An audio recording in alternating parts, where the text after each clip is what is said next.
Thanks for listening to Creative Control. While I have you here, please consider supporting youth empowerment and support services, otherwise known as YES. Based in Edmonton, Alberta, YES provides immediate and low-barrier overnight and day shelter, temporary supportive housing, and individualized wraparound supports for young people aged 15 to 24.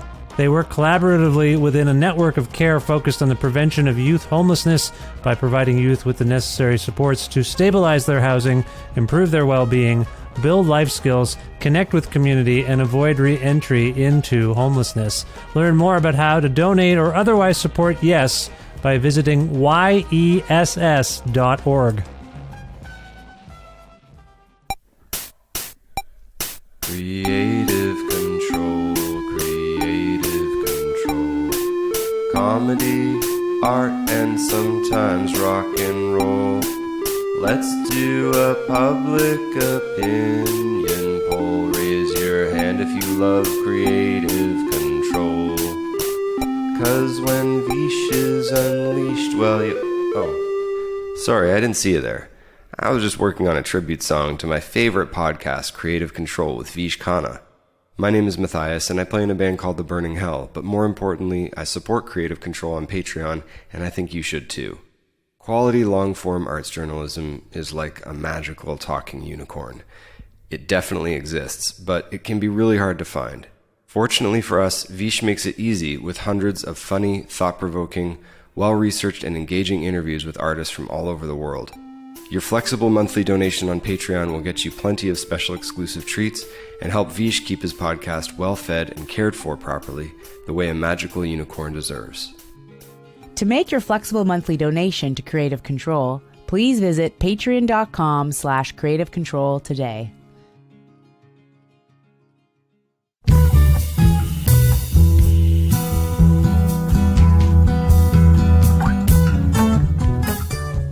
Sarah Hoole and Shane Ghostkeeper are musicians, songwriters, singers, and artists based in Calgary, Alberta.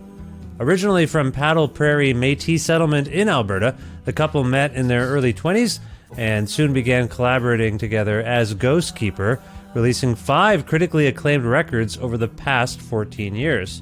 Their latest album is the dynamically wonderful Multi-Dimensional Culture, which was released by Victory Pool Records on May 27th, 2022, and prompted Sarah and Shane to have a chat with me about why they love living in Calgary, the theatrical nature of Ghostkeeper's music, and whether it's influenced by musicals or theater, how they connected with music and pop culture while living in a remote Métis settlement, the profound reasons why the indie rock of Pavement, Belle and Sebastian, and Fiery Furnaces, among others, opened them up artistically, parenting and raising children within cultural traditions and heritage, the cast of collaborators who helped make Ghostkeeper great, future plans, and much more.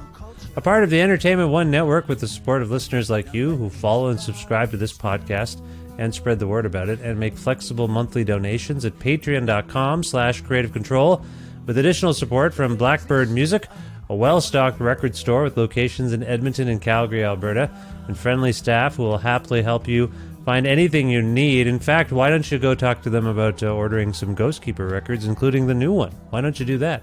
Multi-dimensional culture. Go to blackbird.ca to learn more about how you can do those things.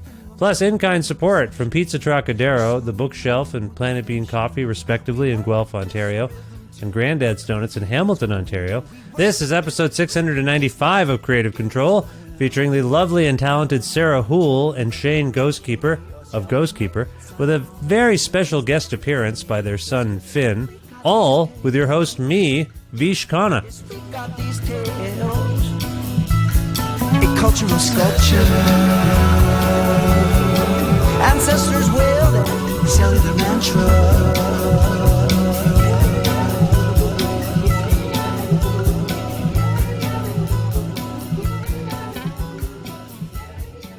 Hi, Sarah. How's it going? Good. I'm good. How are you? I'm very well. Thank you for joining me on my show. First of all, where in the world are you? We're in Mohkinstsis, Calgary, Alberta. Nice. I'm in Edmonton, Alberta. Am I north of you? I still don't know my way around this province.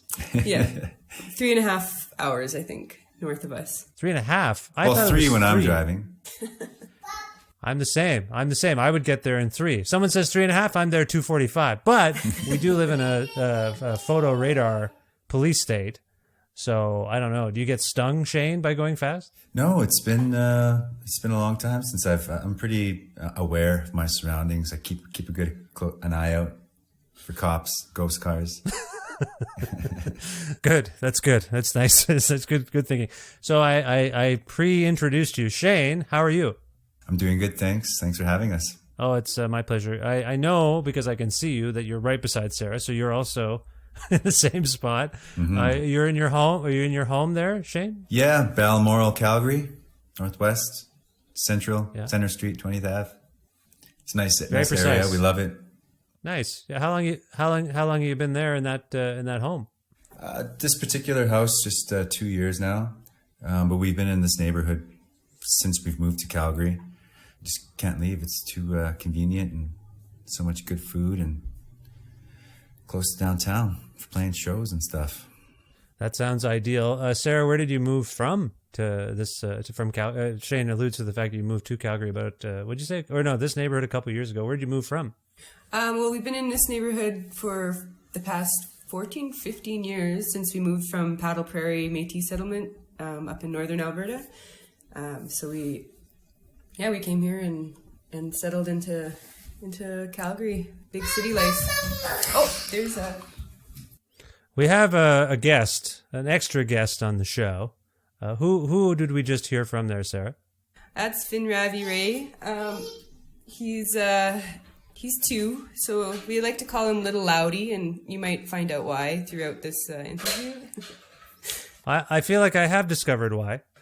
I'm aware already of that. It's an apt name. I have 2 children myself. They are fortunately not here at the moment. So that's, it's not fortunate. I love them very much. They're older too. They're 10 and 7. I love them. I wish they were here all the time, but not during our interview. Anyway, it's good. Finn is actually alluded to on your beautiful new record. There's a song called Finn. Is there not, Shane? Yes, you got it. And it was written for this little man.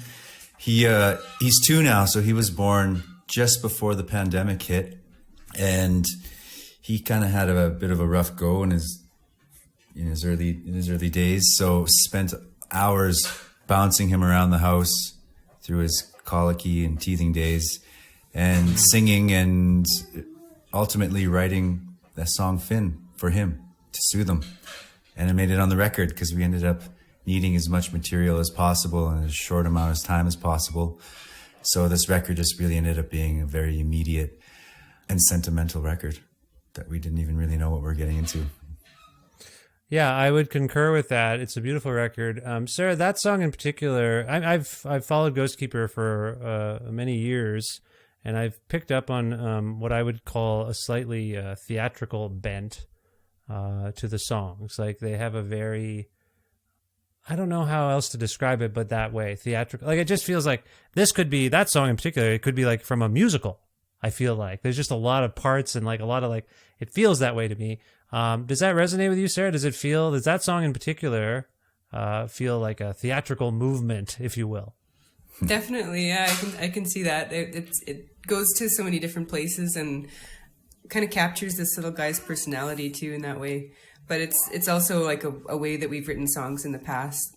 I feel like that almost collage-y style of songwriting we revisited with Finn, but for the most part, I feel like this whole album has a bit more of fluidity than we've done in the past, and maybe a little less patchwork than we're known for. Yeah, I would concur with that. Shane, where do you suppose that, if you agree, by the way, you can veto or disagree with Sarah and I, of course, but if we can land on the idea that Ghostkeeper has and is a particularly theatrical band, where do you suppose that comes from, so to speak? Do you have any particular influences in that regard? Yeah, Sarah and I have always been huge fans of score music. Cinema stuff might not be exactly theater because we haven't really ventured too far into that realm as an audience member. But cinema is a huge influence for me in particular. Starting in my early days watching Disney movies. It's something I've always really appreciated.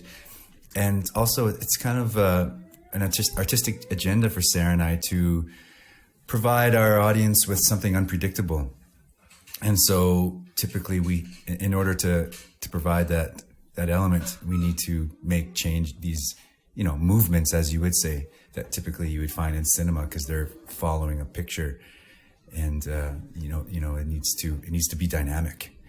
So I agree. Yeah. Yeah. I appreciate that. My wife and I were walking back from dropping our kids off at school, and the record has been playing in the house. As it's almost become a cliche on my show that I say this to guests, and I'm starting to feel self-conscious that maybe my listeners don't believe me.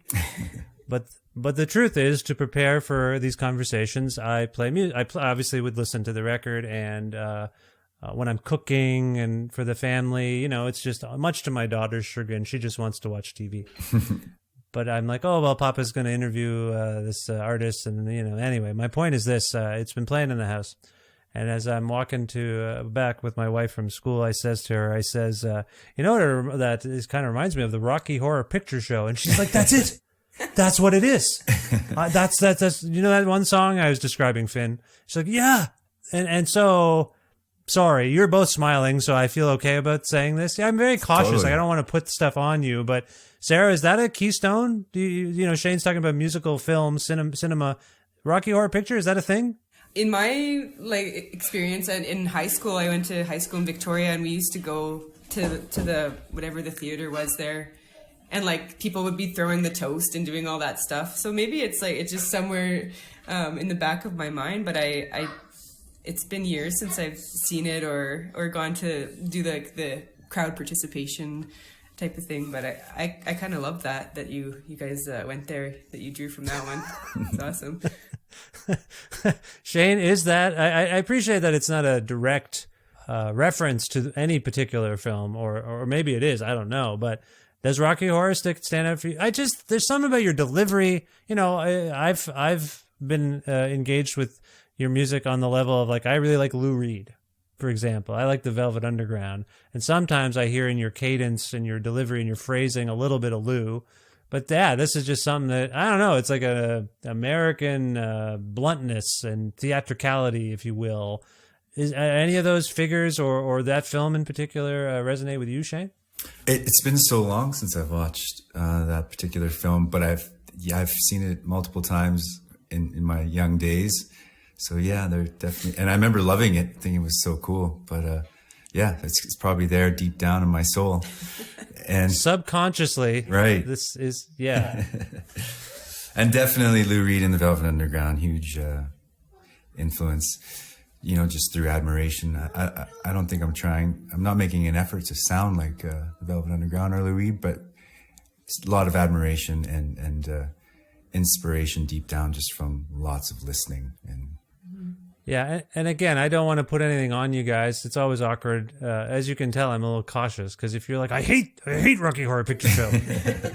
Lou Reed sounds like he was a jerk. I'd be like, okay, sorry, I'm being cautious, because I'm sure there's lots going on. So I've given you maybe some signposts that I am picking up on. Why don't we, because it's an interview and you're my guest, why don't I do the right thing and ask you what you think? And so you can talk about where you feel you're coming from a little bit. And I think for those who don't know Ghostkeeper, it would be nice to actually get into the origins of this thing. So Sarah, can you, from your perception, talk a little bit about where this band came from, exactly where this partnership came from, and potentially maybe common ground, cultural markers, cultural artists or creations that you were like, yes, we align on these things. Sarah, let me begin with you. Can you talk about the Ghostkeeper origin story? Yeah. So we were living up in Paddle Prairie, my aunt let us stay in her cabin. So we were just out there. Shane had been writing some songs. He was actually playing quite a bit of music with a friend of his, Bomber, and I kind of felt left out. So I wanted to get in on the fun. So I bought a drum kit from the local church and started playing, and had this cousin in Calgary, Shane Breaker, who had started this record label, Snag Records, and invited us out to record some songs. So we decided to make the move down here and then start playing in a band. So, but also I think being in Northern Alberta, you grew up listening to a lot of radio. So it's like, you know, what the station there had Cryin', Lovin' or Leavin' program, and that was just all the country songs. But then the next, they would be oldies. It would be like, you know, and then also growing up with like listening to maybe not necessarily full albums, but soundtracks. So you get this like eclectic taste in music where you're, you know, or me and my sister are pushing like play record off the radio to make our own mixtapes and stuff like that. So I feel like we draw a lot from that, you know, listening kind of like from a, oh, sorry, he's so loud, to an R&B song, okay, to a country song, to a, you know, like all those things I feel like are definitely still with me. And even just how we listen to our playlists now, it's like, it's not necessarily one genre at a time. It just kind of, you know, goes through a bunch of varied tastes. And I think that resonates with like the kind of songwriting we do. I do appreciate what you're saying about sort of collage, I guess, is what where you're coming from. That you know, there's not a consistency to your listening experience, like a compilation or something's going to change all the time. Shane, does that inform your songwriting per se? Like this notion of, because I was getting at Finn and maybe Rocky Horror Picture Show, those are kind of herky-jerky things. They're changing all the time. They are surprising. So you seem to have this element of surprise that's instilled within you as a listener. You like to be surprised. Mm-hmm. So I guess it would make sense that you would convey music that capture, you know, reflects that interest. That's fair, I'm guessing. Is that fair, Shane? Totally. Yeah, all my favorite music is, experimental pop to noise stuff and all types of world music. So I'm always looking for something unpredictable. Otherwise, I'm bored. Yeah. Are there key artists who you look to? Like, you know, Sarah was just talking about a few, or things that you would hear on the radio. I was raised on country music, and then I started getting into different types, you know, as when Nirvana hit. I was like 14, 15, and that blew my mind. And then I started exploring all the classic stuff like Jimi Hendrix and, you know, CCR and the Rolling Stones. And then, but I wasn't getting into music at that point yet. I was still like, you know, not really completely inspired to participate as an artist until later in life when I met Sarah, 20 years old, and she started showing me all this underground stuff, Velvet Underground. And then I also, through another friend, got into Pavement and Elliott Smith. And then that's when I was really inspired to contribute to this style of making music, which ultimately to me was just, wow, who would have ever thought of these ideas, you know, like just going deep and being bold, really being bold. Yeah. And giving an audience something they've never heard before, or, you know. And like the Fiery Furnaces and Belle and Sebastian were kind of out at that time when we started making music, and that was like blowing us away. Like we would order records like from the record store in Edmonton and like get them sent up to Paddle and like just be crazy about all this music. Mm-hmm. Yeah. I was going to ask about that. First of all, I am a huge Pavement fan. Mm-hmm. So, and it seems like indie rock is what you're kind of landing on, for lack of a better term. And the thing about indie rock at the time was that it could be anything. And it would be, on one hand, you'd be like, how did this scrappy band get a string section on their records or whatever? You know what I mean? So I like the endless possibilities of indie rock. Sarah, you alluded to the fact that you would order records from Edmonton. And I wonder about life on the settlement in that regard. I've talked to people who have lived in sort of away from major centers, and it's always interesting to hear how they accessed culture. I remember one of the examples that comes to mind is those guys, you know, Snotty Nose Rez Kids, the hip hop group. They were like, we never got to, we lived so far away from Vancouver or wherever that we accessed live music by just putting this Dr. Dre live concert DVD on a loop. and they watched it so much, like they felt like they were at the show. Were you so remote that you didn't have access to major centers and shows and stuff like that? Sarah, can you speak to that? Well, coming from like going to high school in Victoria and living in Edmonton for a bit, we definitely had experienced a lot of live music and like a pretty solid music scene in both cities.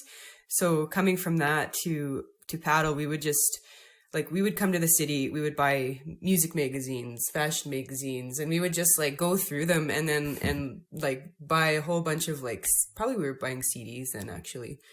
And we just like take that back and just absorb it. So we did try and hit some shows when we went to the city, but I feel like we always thought we would move to like a bigger city, like maybe Montreal or Toronto, and Calgary was going to be just kind of like the first step in you know, our big world adventure. And it's so funny, like we stayed, you know, we got comfortable here and we got a lot of support here. And I think that like without the internet, you know, like when we were at that age, it was just all about like, yeah, the print, like we would get the newest Exclaim and all that kind of stuff. And yeah, try and get out like down south. But I mean, that's an 8.5 hour drive. That's probably me driving though. But it was definitely like something that when we went to the city, we just like, we kind of just like hoarded, got as much as we could.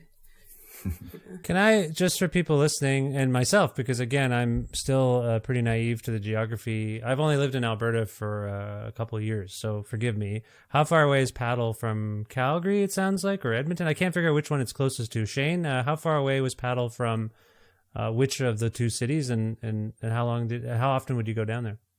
Well, I suppose if you drive directly from Calgary up to Paddle Prairie, and then High Level, which is the town just north of Paddle Prairie, about a 20-minute drive where I was raised or went to school, it's at least a 12-hour drive. Oh my God. Okay. So this explains the hoarding. And okay. Yeah. But so from Edmonton, it's about 8. Okay. So, and High Level is not, is that a bigger city? It's bigger than. No, it's a town. When I was growing up there, it was about 3,000 people. It's up by the Northwest Territories border on the west, the northwest side, up the Highway 35, the Mackenzie Highway. Oh Lord. Okay. I'm Way sorry. up Again, there. I'm sorry. I'll figure this out. I'll figure this place out. I just haven't. We got here and it was very cold. And so we didn't want to leave the house because of that. And then there was a pandemic, like immediately, like in 2 months, we were all locked down, couldn't go anywhere. Wow. So I haven't really done a lot of exploring. Like I've been to Alberta many times and seen a lot of it as a person who lived in Ontario. And now I don't know it at all, and I live here. It's really kind of, some days it spooks me out. I'm like, I don't really, if I didn't have this GPS on my phone, I really wouldn't know where I was. That's weird. It's disorienting. But my point is, you're definitely sort of cut off, it seems to me, from culture on the one hand, but you made a point of getting it yourself. Is that the moral of the story, Shane, that you would? Yeah, well, in terms of pop culture, I mean, it was serious culture up there. But, yeah, I mean, same here. Once I met Sarah was the first artist I'd ever known or ever met in my life.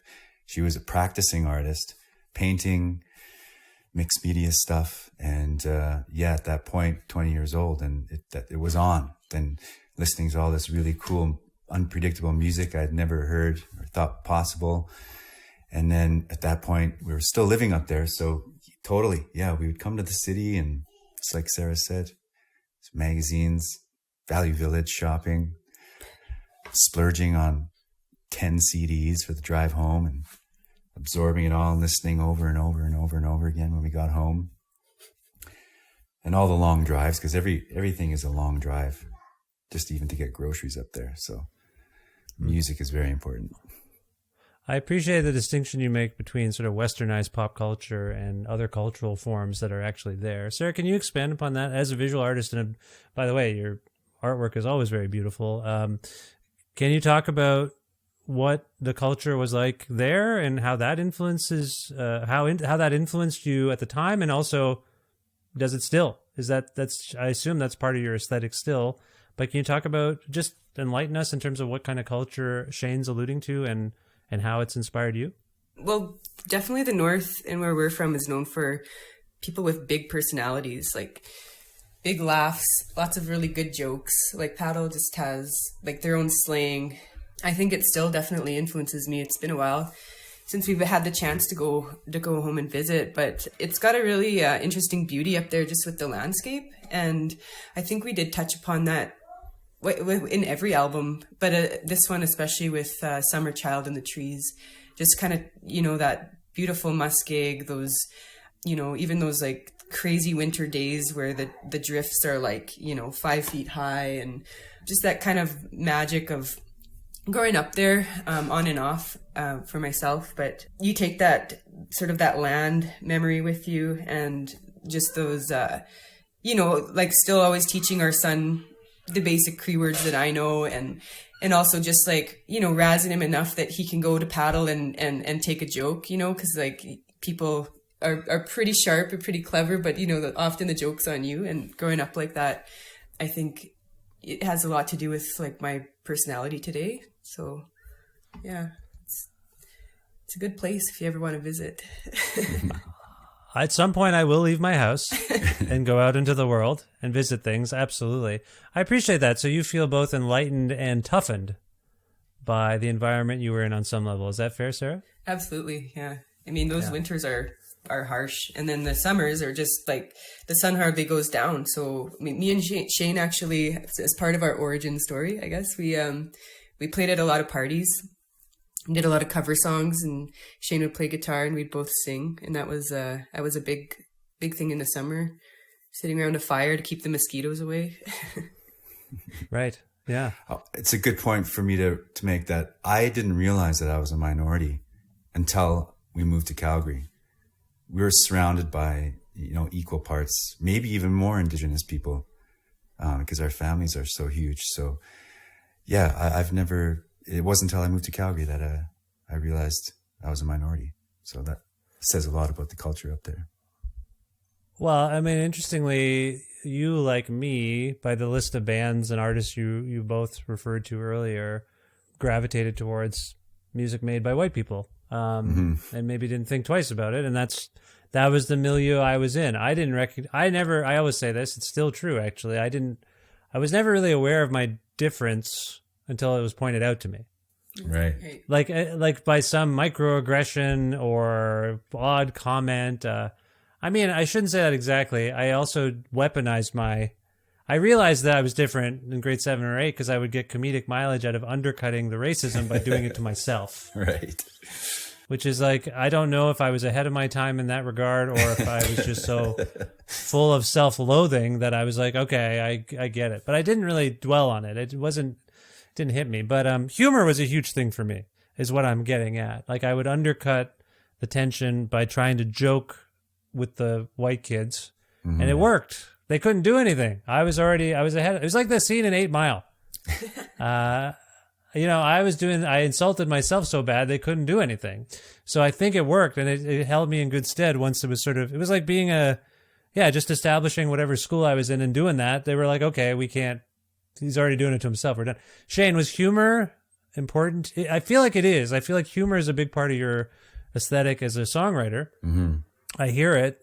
There are some very heavy songs on this particular record, for example, but is humor important to you as a means of your expression? Completely and totally. Just even in the way you're describing it, is, you know, as a way to combat, you know, racial issues, and specifically Indigenous on my part. I'm always trying to allude to an issue, you know, like racism and even historical, you know, awful incidences with humor, so that non-Indigenous people can see this issue, such as racism or the Oka crisis, and be like, wow, that is funny, because it's so ridiculous. It's so stupid or so dumb, you know, that we have to realize how ridiculous this racism is, because it's, you know, it's outrageous. Funny. It's outrageous that this is happening. So that's always been an approach for me in order to engage non-Indigenous people. with humor. Yeah. So one thing I'll say, I don't know how you feel about this, Sarah, but as I'm alluding to the fact that I could manage the world and my place in it with humor, as Shane's describing as well. Then I became a parent, and it felt a little more serious. Like my life felt more serious, and it shifted me in a profound way in terms of how I deal with the stuff we're talking about, because your children have questions. And so it just made me think, I have to take this a little bit more seriously. We can have fun with it, and we do, but I have to take it a little more seriously. Did becoming a parent impact how you and Shane sort of approach Ghostkeeper and the stories you want to tell? Sarah, can you speak to that?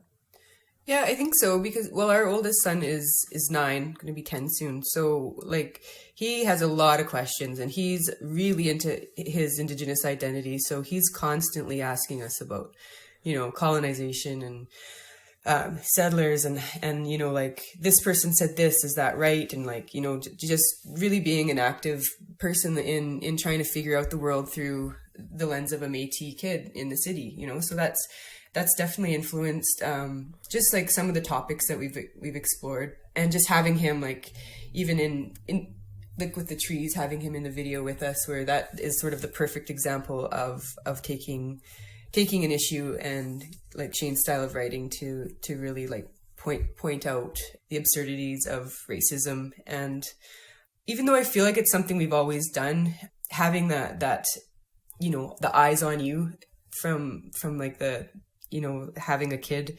definitely sharpens those things and makes sure like what you're talking about, and he wants to know our family history, and I've just recently sort of went into that, and because of his interest in it and stuff like that isn't necessarily easy, even if it's still like a pretty amazing story from your histories and stuff like that. But yeah, it changes you in like being brave enough to kind of go into those stories and histories and make sure you have your opinions straight, or you're willing to see their opinion and kind of learn from both sides. Shane, did you want to speak? I appreciate that, Sarah. Shane, did you want to speak to that? Yeah, I suppose I've evolved in my reaction towards, say, colonial issues and racism. Whereas, I guess before I was a dad, I'd be more, I guess I'd, like I was saying before, it's ridiculous to me. So I'd intend to experience, because I've experienced a lot of, racist people, face to face in my day. And I would typically laugh, and then even maybe like try my best to like make some sort of psychological comment about how ridiculous this person is, and laugh at them and even shame them or something, because I always had a lot of confidence towards stuff like that. But now when my son wants to talk about it or talk about racism, now I'm saying, well, have some compassion, because those people are in a place that isn't healthy. And you are in a place of progress. So these energies and these, intense, I guess, hatred that they're experiencing is something to almost grieve over or feel sorry for them, So yeah, I think it's changed a lot that way. I'm wrestling with something these days in that, I'm a first generation Canadian. My parents came from India, and growing up, I kind of rejected their insistence that we engage in Indian culture, because I was living this split personality. I'd go to school, or I'd play road hockey, mostly with white kids. A couple of other kids from other backgrounds, was mostly with white kids, and I just wanted to fit in. And when we'd come home, they were really like India, Hinduism, like just very heavy, to the point where I rejected it. Mm-hmm. And now I have children, and I'm starting to realize I haven't really connected them with their Indian heritage, because I spent so much time resisting it. So that's on me. I'm listening to your record and I'm reading the lyrics. I don't think that's the case for you, but has there ever been that, like you said, Shane, I didn't really recognize that I was a minority till I left the settlement and went to Calgary. So you have a different experience than me, on that level, because I immediately was born and raised in a Canadian place, and I was just instantly like, I want to integrate. I don't want to stick out on that level. Did you ever have resistance to your cultural history or just wanting to fit in? Did that ever occur to you that I don't need to maintain these traditions? I can just be who I am and try to fit in. Did that ever occur? No, I was always, pretty well immersed. I mean, I am Métis. I'm not, full on First Nations, but I mean, my Ghostkeeper family and on my mom's side, my grandmother, I thought I was an Indian, full on Indigenous. And I was always so proud of that. And, as a child, I would always witness my grandpa Ghostkeeper, sitting on the front porch, playing his drum and singing his songs. And I always thought that was so amazing and beautiful while the rest of us kids were running around. And always, lots of smudging and lots of stories of medicines from my dad and my grandpa. So I was lucky enough to be really well immersed. And I had the strength as a young child to denounce religion, in particular Catholicism, where the rest of my cousins were having to go through the communion process. Mm-hmm. But where I was so into my Indigenous culture that I stood my ground and said, no, I don't like that. I don't want to do this. And luckily my dad and my mom saw in my eye this truth and this, intense, I guess, feeling. So they allowed me to not participate. So, and then eventually in my teen years, I got to experience ceremonies and so being Indigenous, in particular Cree, Métis, has always been a point of pride for me. And I think that's also why I was so inspired by indie music like Pavement, because I thought they were really connecting with their deeper selves rather than the pop artists that you hear on the radio. So that's why I really gravitated towards that, because then I can really, romanticize and glorify and express this pride that I have for being Indigenous, as a modern Métis guy, as I experienced it. Sarah, I want to ask you the same sort of question about cultural connection, but I also hope you can tell me if you think I'm either a bad Indian or a bad parent for not. I feel like you would know. I get a vibe that you will be able to give me an honest answer on that. But I'm joking. You can answer those questions. I'm happy to hear your thoughts. But also, speaking to what we were just discussing, like, did you ever feel like so much pressure to be a part of a certain tradition or culture that, because as punks, sometimes you reject whatever you're being told to be like, you know what I mean? So, and I'm not saying you're necessarily punks, but I feel like there's a punk spirit, indie rock spirit. There's an independent spirit. How about that? Mm-hmm. So can you speak to that, Sarah? Like, did you ever have like, no, I just want to be a person doing this thing. I don't necessarily want to align everything I do with this particular cultural expression. Can you speak to that? Yeah, well, I mean, growing up as a white passing Métis, I definitely had a different experience than Shane. Like, you don't necessarily look at me and say, oh, she's Indigenous. So it was kind of something I would have to tell people. And then, you'd get the reaction sometimes of, well, why are you telling me, like, why should you point that out? Because it wasn't necessarily in that day and age, like, something to be proud of, because there was just so much outright racism against Indigenous people. But my mom she was so proud Métis. Like, we went to round dances. We practiced, we practiced her culture a lot. She's like a single mom, me and my sister. She went to university to become a social worker, got her master's, like, really inspirational woman. And, I think that when we were living in Victoria, I had that connection, but there weren't any Métis people around then either. And that's when I was getting into music and like getting into going to like punk shows and stuff like that.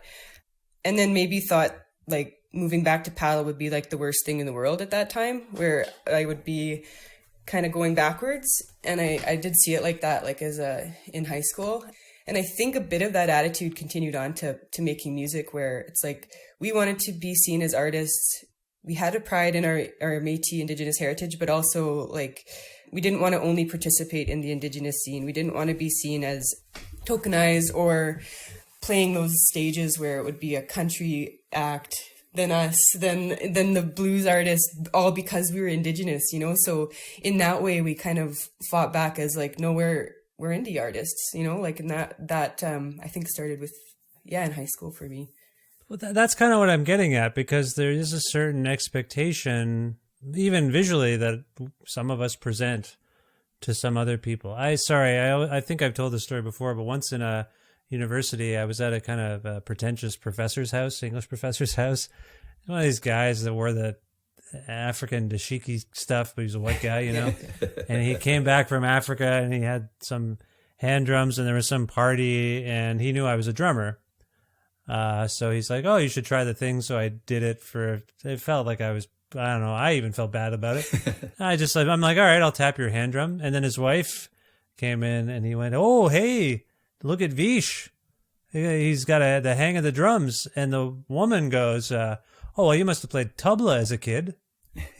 I'm like, "Oh my God, why would you say that?" I was just stunned, because there's just like, I'm thinking there's a line on the song Rolly that stuck out for me. "I'm tired of struggling to juggle all this baggage I've been lugging around. I'm inner peace ward bound now." And I couldn't help but just think, like, I don't know where that line came from, if it's just part of that particular narrative, but there's baggage, I guess, as we walk around, and the way people view us.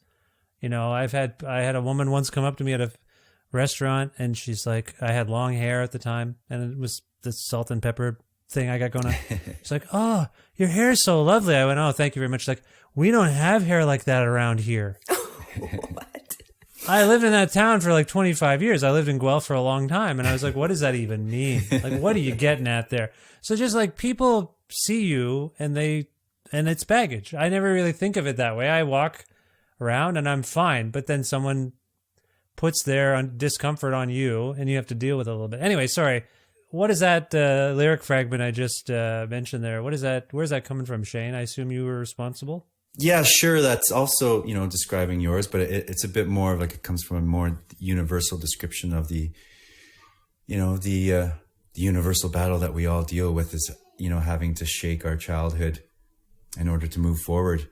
And that's, my grandpa has always been there with me from childhood up until he passed away about 5 years ago now. So it's just an allusion to that, being able to, having to shake your ego and all the habits that you learned as a child as defense mechanisms or whatnot, spiritual, mental obstacles that you develop.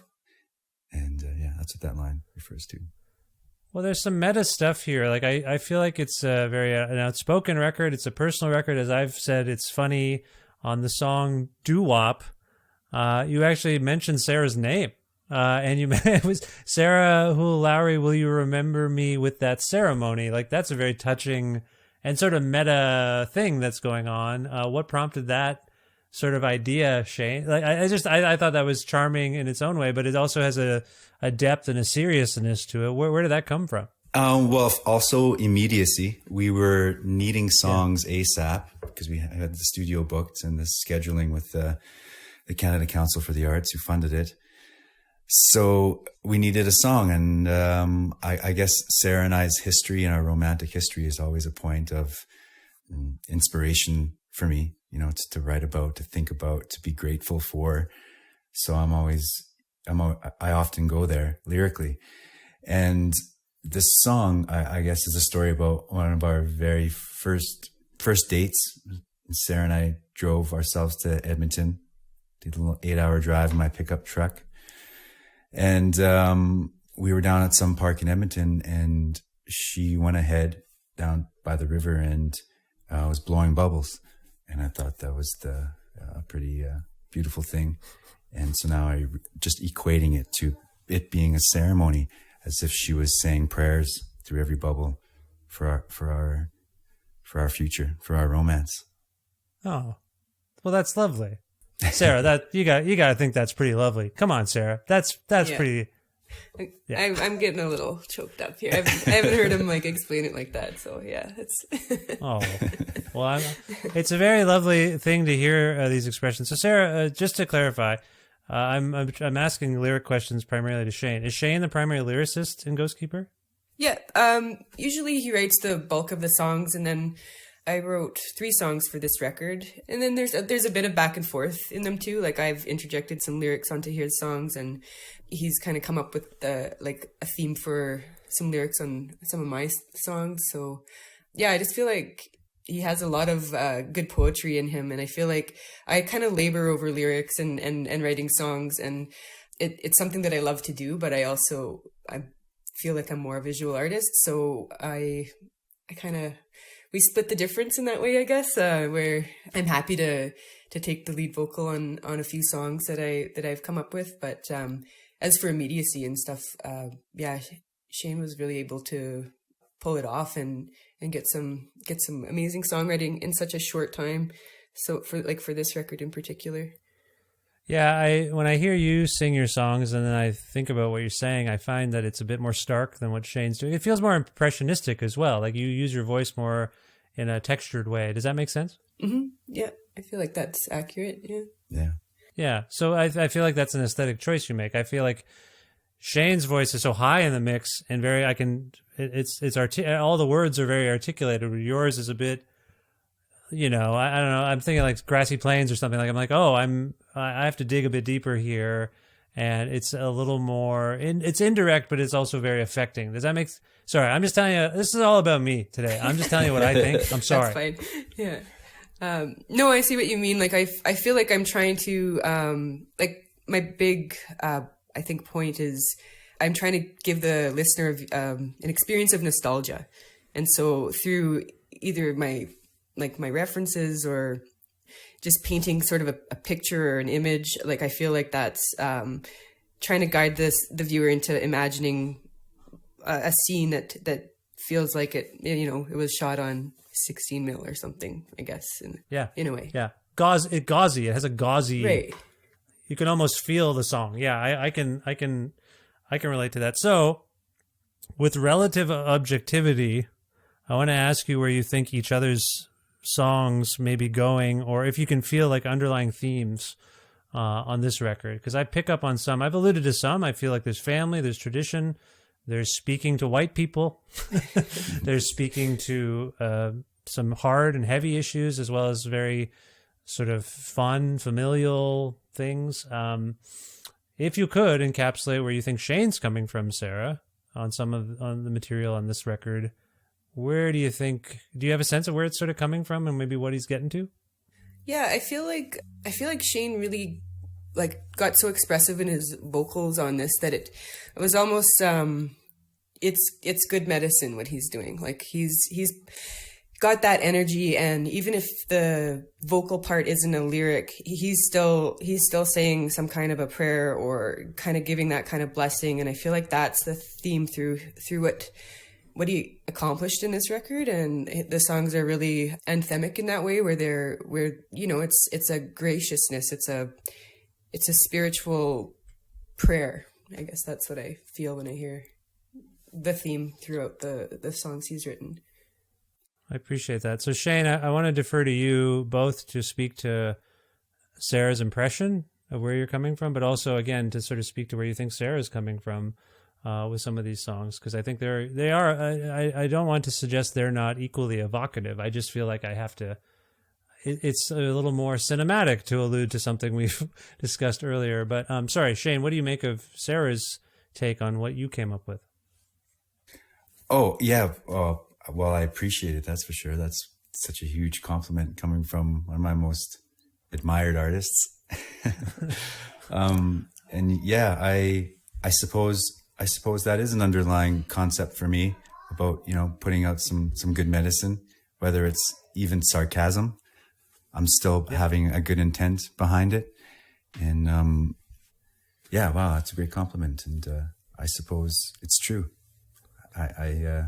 I'm trying to put some good vibes out there.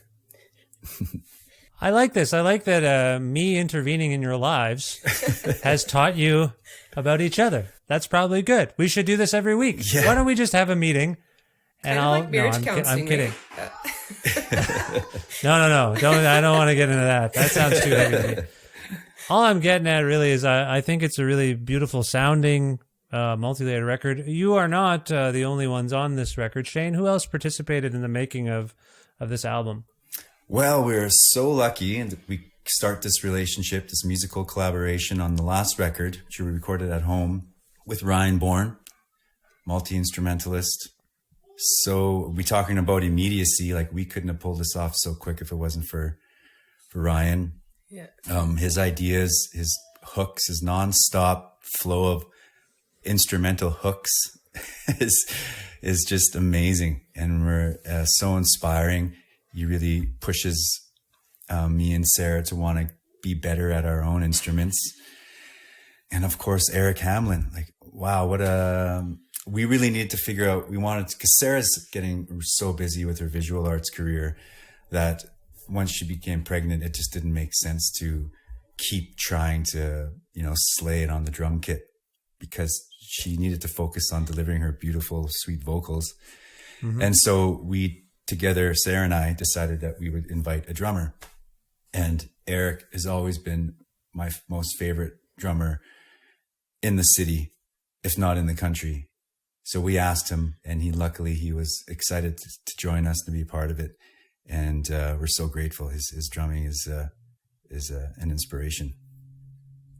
And Jay, our old band member Jay Crocker, who moved out east, he did some guitar parts for the record, also just long distance, and wrote the string parts, which were performed by Jesse Zubat, which was really cool. We had a choir. It was just Laurie Matheson did a lot of work with us on backup vocals. He just really has a knack for harmonies, and so working with all of those heavy hitters, I think I should say, was a really good experience, and just really put our trust in them. I think that it was our most collaborative effort so far, with working with all those mentioned names. Yeah, I also was going to get to Laurie Matheson being our producer. He really put in a lot of passion and dedication to this record, not only as an engineer, the recording engineer, but also Laurie's been a huge part of our history. I call him my big brother, and he's my musical big brother, and he's there to make sure that my vision, Sarah's vision, comes to fruition. And in doing so, he adds a lot of his own magic and individual sound as well. And this record ended up sounding nothing like what we were hoping it would sound like, and in a good way. We were so gratefully surprised with Laurie's magic that he put on this. And I couldn't have delivered these vocals without him.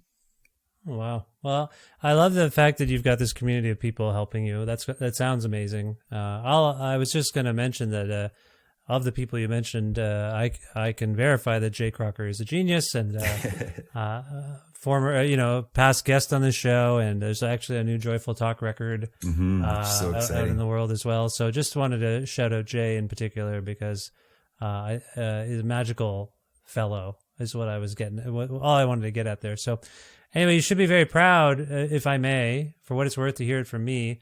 You should be very proud of this record. I think it's fantastic.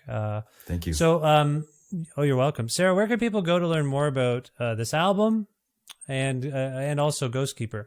We're on Bandcamp at Ghostkeeper Music. Not Bandcamp. What's it called? We're on Instagram. At Ghostkeeper Music. And I'm trying to put all the info up there, link it up. We'll have a website soon. And then we also have our Bandcamp page that people can listen. You can order vinyl. We just got our cassettes in yesterday, so we have a bunch of cassettes. T-shirts. And T-shirts. Stuff to get out in the world. Actual physical copies, which is exciting for us. Yeah, baby blue vinyl coming out soon, hopefully. But I think those are our major channels right now for information. And there's Facebook too. We're on Facebook as Ghostkeeper. Yeah. As well as Victory Pool, who were so lucky to get behind this record. We ended up, joining forces with them last fall for the first single, Grassy Plains, and it's been a fun ride. Jesse Northey I don't know how he does it, but he's a workhorse, and he's doing great work for us. He's managing quite a handful of bands, and it's great to see, and we're really excited to be on such a young a new label and to grow with it. And it's a great name, Victory Pool. Victory Pool, absolutely. Well, lovely. That's lovely to hear. And Shane, I assume there are some tour dates coming, I'm guessing, as we're speaking. Is that right? Yeah, not exactly tour, more like one-offs. We have Sled Island. Oh, we have our album release party tonight at the Palomino. I can never keep track of shows. We got so much going on, but Folk on the Rocks up in Yellowknife, which should be really fun. Did I say Sled Island? Yeah. More to come. Yeah, at this point we're just kind of going by invite only. We're not. We're thinking about maybe organizing a fall tour out east in the works. Excellent. Well, again, whatever we can do to spread the word about multidimensional culture and Ghostkeeper, I'm happy to help and do. So I'll link to all the things you said in the podcast description so people can click on things and follow things and all those sorts of fun activities. If we can go out on a song from this record, I wonder if we can pick one. Now, we have two of you here, so I'm going to go to Sarah to pick, but Shane, you have veto power. If you disagree with the choice, you can intervene and we'll have a minor, I hope, small debate. Sarah, what song would you like people to hear from this new record? There's between two, but I'm going to go with Ancestral. Okay, first of all, explain yourself. Make your case. Why that song? I feel like it speaks to a lot of what we've covered in the interview about where we're going with this album and the themes. And I just really like it. It's a single out right now in the States on their college radio circuit, and I feel like it could use a little north of the border exposure.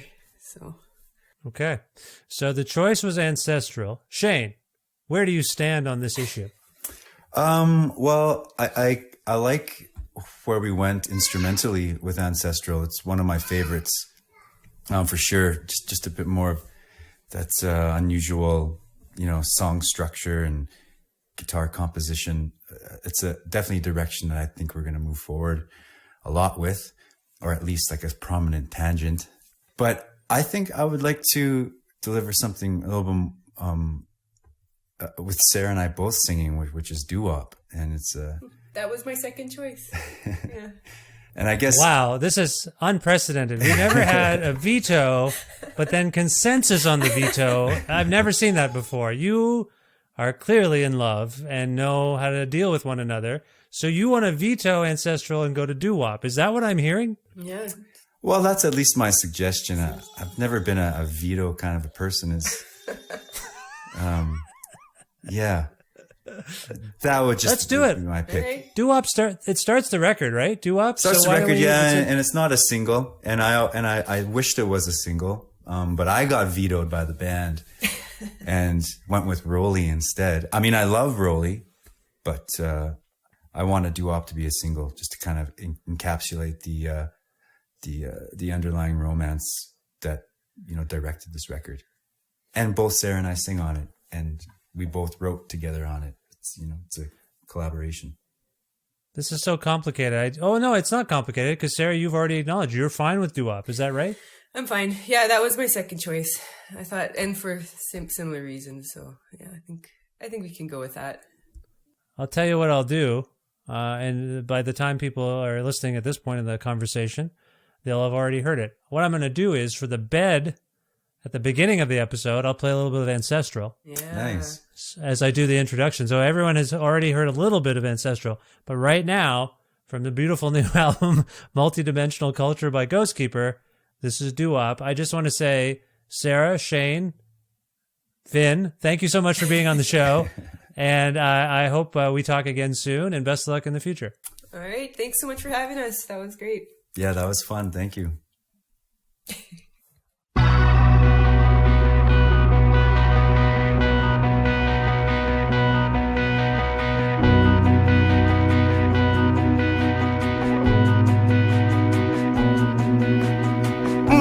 Go on now, call me on it, but you know well that I don't bend.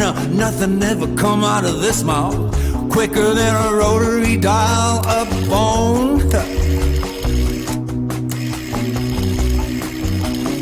Sarah Who Lowry, will you remember with me that ceremony? Yeah, you blowing bubbles like sage in a trance. Each one of them carries a dream with a pretty good chance. And like a pair of dreamers, we were young and so caught up in us. We go to bed in the morning and get up in the afternoon. All the light in the daytime was light lost to me and you.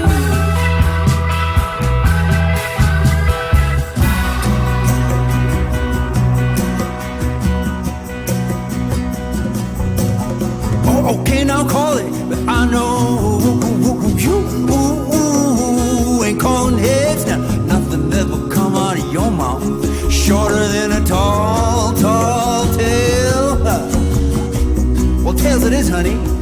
Your wish is my command. No, don't look, don't need you, no me. Yeah, nothing ever come out of this mouth bigger than a little white lie.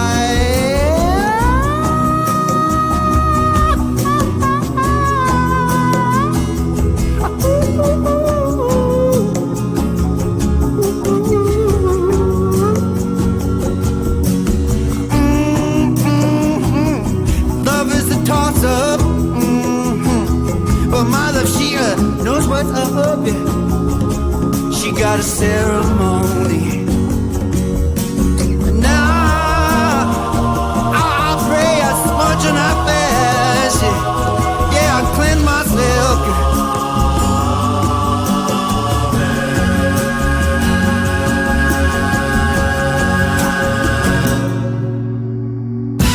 Yeah, she blowing bubbles like a sage in a trance.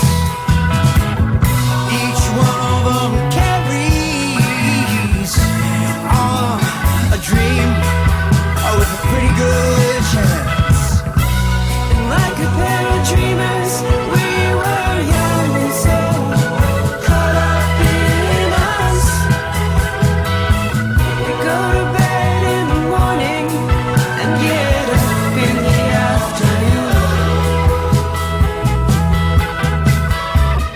All the light in the daytime was light lost to me and you.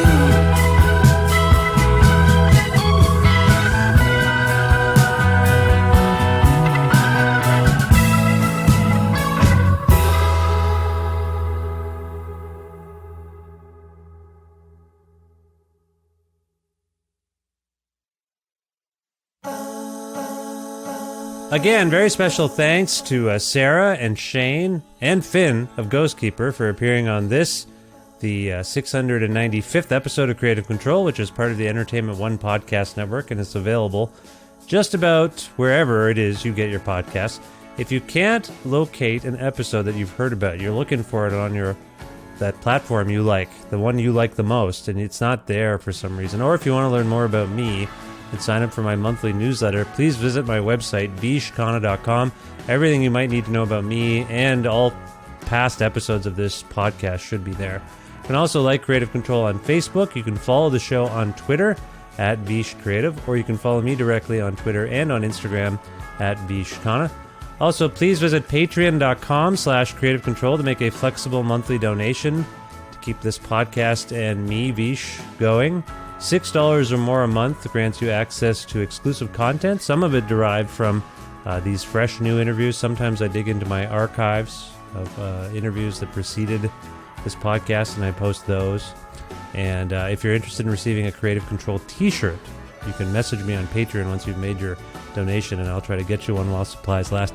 You know, that Patreon, that's the main source of income for all this work I do. Otherwise, I just make the stuff every week or a couple times a week hopefully no more than that. And I put it out on all those the big companies platforms like Apple and the Google and all those ones, and they don't give me one thin red dime. I don't know I can't remember the expression, but I don't get anything from them.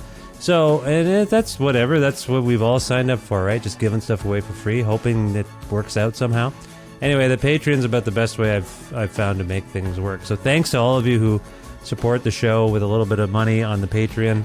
And if you'd like to support the show that way, again, patreon.com/creative control. It would be nice to just do this all the time, but it's not looking feasible at this point in my life. So maybe I should... Never mind. Thanks again to the fine Alberta record retailer Blackbird Music, which you can learn more about and place special orders at via their website, blackbird.ca. Also want to thank Pizza Trocadero, The Bookshelf, and Planet Bean Coffee in Guelph, and Grandad's Donuts in Hamilton, both of those cities in Ontario, for their in-kind support for this show. Thanks as always to my friend Jim Guthrie, who's also in Ontario. You can learn more about Jim and all his music, some of which he loans to me for free at jimguthrie.org. And finally, thank you for listening to this episode with Ghostkeeper. I hope you enjoyed it and learned a lot about that band if you don't know much about them already. And I hope you'll buy their music and support them, and also subscribe to or follow this podcast, whatever it is you do, and tell your friends all about it. Spread the word about it that way. That helps. And otherwise, I will talk to you very soon. Thanks again for listening and the support. Take care of yourself. Bye for now.